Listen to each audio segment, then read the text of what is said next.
Hello, how are you? Welcome to a new installment of your Pharmacy Assistant. On this occasion, we would talk about what it is used for and how it is used. So let's take a look.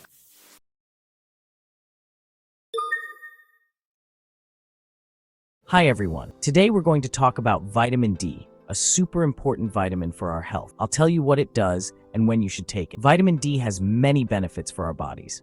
It helps us have strong bones, improves our immune system, and can even prevent some long-term illnesses. Sometimes, doctors prescribe it if you have low levels of vitamin D, osteoporosis, or if you have trouble absorbing calcium. Are you wondering how it works?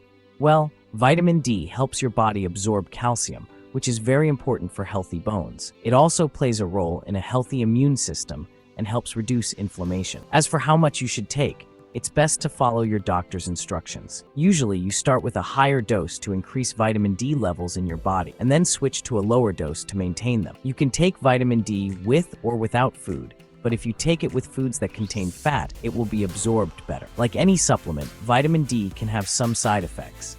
These include nausea, tiredness, and in very rare cases, hypercalcemia, which is when you have too much calcium in your blood. If you notice any strong side effects, talk to your doctor as soon as possible. In short, vitamin D is a great ally for taking care of your health. Follow your doctor's instructions and pay attention to how your body reacts. Thanks for watching the video. Take care. If you've made it this far, let us know in the comments why you're using this medicine.